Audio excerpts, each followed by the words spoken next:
Hello, Stitchers. Welcome to Stitch Please, the official podcast of Black Women Stitch, the sewing group where Black Lives Matter. I'm your host, Allysia Woolfork. I'm a fourth-generation sewing enthusiast with more than 20 years of sewing experience. I am looking forward to today's conversation, so sit back, relax, and get ready to get your stitch together. Hey friends, hey, welcome to this Christmas in July episode where we are talking about sewing and crafting and thinking about what's been called Christmas in July. And I'm not speaking exclusively about Christmas. I'm following that overall vibe, Christmas in July, which I believe is meant to imply kind of a contradiction between what the winter months represent in the heat of summer, which is what we have right now in Central Virginia. It has been quite hot. And so the last thing on my mind is the winter of Christmas. At the same time, I'm also really eager for some more cool temperatures. So Christmas in July is something I really like to think about because I like to prepare things ahead. That's something I really enjoy.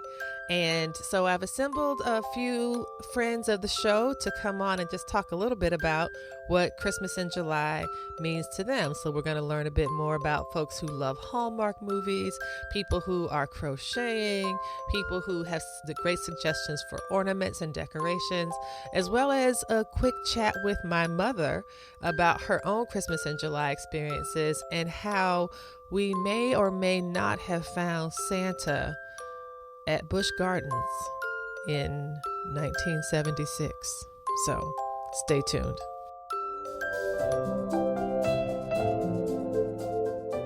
Hi everyone, this is Nesha Wright. One of the great things I think you can do for a Christmas in July project is to sew Christmas ornaments. You can customize them with the person's name, you can do custom initials, and you can even use this as a stash buster and use some of your scrap fabrics to make these gifts. Hello, Stitch Please podcast family. This is Allysia Holland, your resident Hallmark and holiday movie lover, talking about Christmas in July and why I love watching the Christmas in July movies. One of the things that I love about the holiday movies, just in general at holiday time, is their predictable nature. Even though they are super cheesy, there are only about 5 or 6 different storylines that are going to play out. But I appreciate that you always know you're going to get a happy and satisfying ending, that it's going to have a nice wrap up to the story, and that there's going to be some joyfulness and lightness in the movie. I think there's always so much happening in the world that we can find something that is not joyful and light at every turn. And so I like just having a little dose of almost like a piece of candy and sweetness there. So I love watching them again in July because it's just a little mid-year dose of some of that goodness and light where everybody kind of loves each other a little bit more and considers each other a bit more. I don't always think about sewing for Christmas in July, but one thing that I did appreciate as I was just thinking about Christmas in July when Lisa asked me to participate and talk about my love of these movies, one of the things that came to mind is after watching the Christmas in July movies, while I don't normally sew Christmas things in July, it does put me in a bit of a whimsical mood and just a little lighter and more joyful, which works out because my birthday is in August. And so as I'm thinking about it, it always puts me in a good mood of thinking of joyful and light things for bringing into my birthday celebration month and how I want to do that. And that often does involve a sewing project. And so when I think of some of the sewing projects that I have done for my birthday over the last several years, they have been more light and joyful things than what I would normally sew at other times. Or I won't say more than other times, but at least I can see that I get a little bit more creative during that time. So if I can chalk that up to having some Christmas in July joyness and light, then I don't think that that could ever be considered a bad thing. So, if you are willing to dismiss the corniness of the holiday movies, that they are predictable, but sometimes that gives you a nice light thing to sew to and tell time to, frankly, because even the time pattern of the movies is the same, then I would invite you to join me in watching Christmas in July, as well as when the holiday season comes around, starting in October for the holiday movies. Then if you want to chat about any of those, I am always available for that. You can always find me on Instagram at HRHAllie, which stands for Her Royal Highness Allie. So, and that's ALLY, and I would love to watch holiday movies along with you.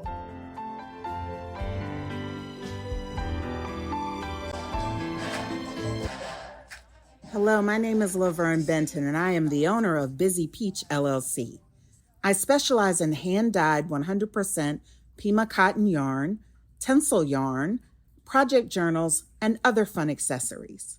The Saturday Morning Shenanigans show on Instagram Live is my primary vehicle for creating community in my corner of the fiber arts world. I have candid and fun conversations with fiber artists and business owners in various industries. So tune in every Saturday at 10 a.m. Eastern. Now, during the month of July, I'm keenly focused on the holidays. That's right, Christmas, Kwanzaa, etc. But why in July? Well, I'm glad you asked. As a fiber artist and indie yarn dyer, I have to plan for the holidays early. This is my first year releasing a holiday gift box, and I wanted to be ready to deliver on time. 12 Days of Possible is my gift box inspired by the movie Jingle Jangle. It features 12 days of interactive surprises, knit and crochet alongs, and a fun Zoom Jingle Jangle Jeopardy game. I selected this theme because I fell in love with the movie. It is a wonderful journey of hope, love, and possibilities. It's packed so full of Black boy joy and Black girl magic that you can't help but have all the feels. I don't want anyone to miss out on the fun, so I am dyeing yarn, ordering components, and collaborating with partners early. As a business owner, I feel that you have to plan at least 1 to 2 seasons ahead. So while it's sweltering hot here in Atlanta, I'm dreaming of cooler weather and holiday fun. Check it all out on my website, busypeach.com. That's BZYPEACH.com. And see all the ways that I'm staying busy keeping you peachy. Happy holidays!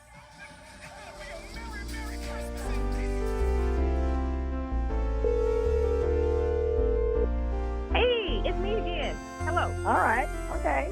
Yeah. So how's it going? Everything is going well. So what about you? Things are going fine. Things are going fine. I'm doing this Christmas in July episode, just like a short episode, because I thought, sometimes people do Christmas in July things, which partly I never really understood, except that it gives people 5 months in advance to get ready for the December holidays.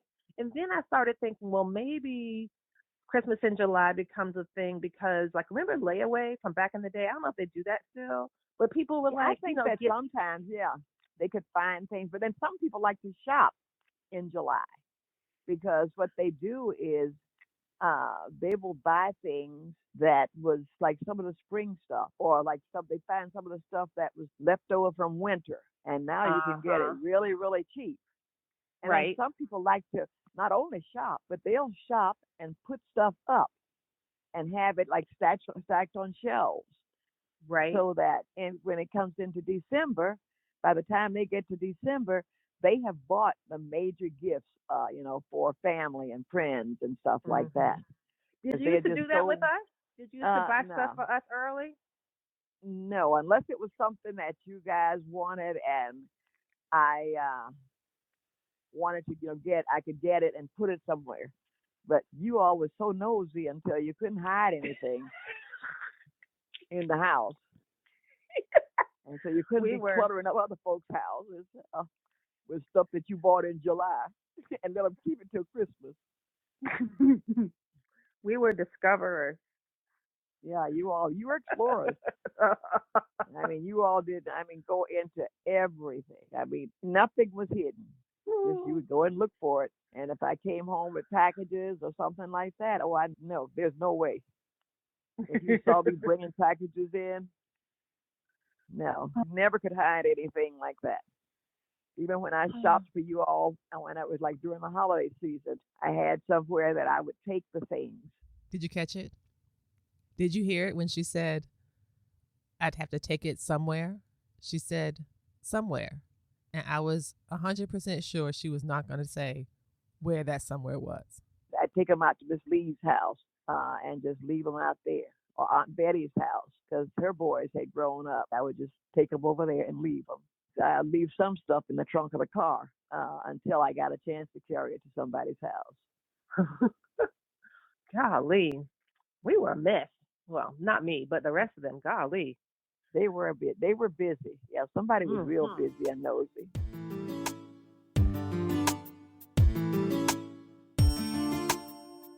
So when she said somebody was real busy and nosy, do you think she meant me?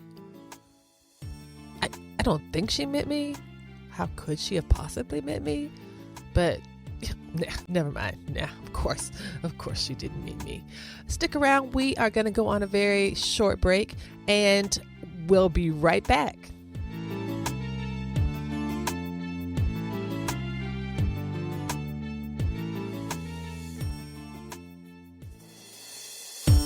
Hey friends, hey. The Stitch Please podcast is about to publish its 100th episode. That's right, 100 episodes. As part of the celebration, we are launching 100 by 100 to help us get 100 more Patreon supporters by the 100th episode publication date on September 15th, 2021. 100 additional Patreon supporters would give us the financial stability we need to hire editorial and production help. You can find the links to our Patreon in the show notes. Thank you so much for considering this, and thank you current and future Patreon supporters.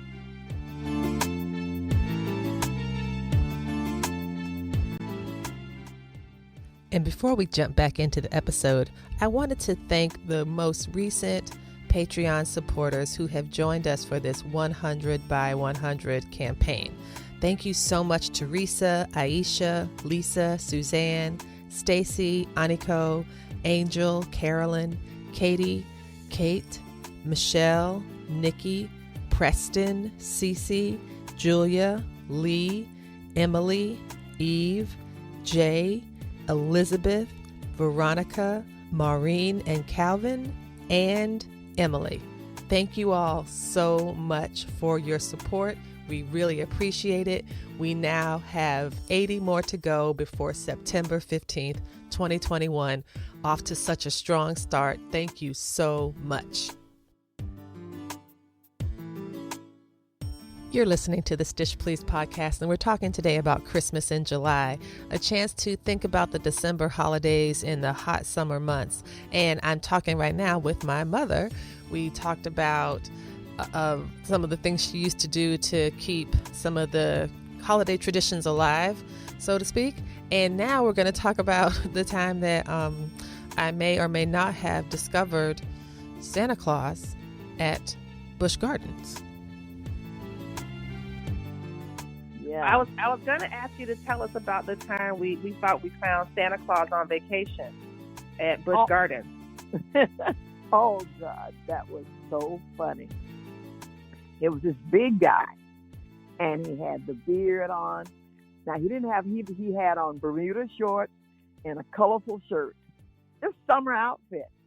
And he was at Busch Gardens with his friends, and they were just sitting around, and he was drinking the beer. They used to drink, give you free beer at that time. And so he was just sitting there at Busch Gardens.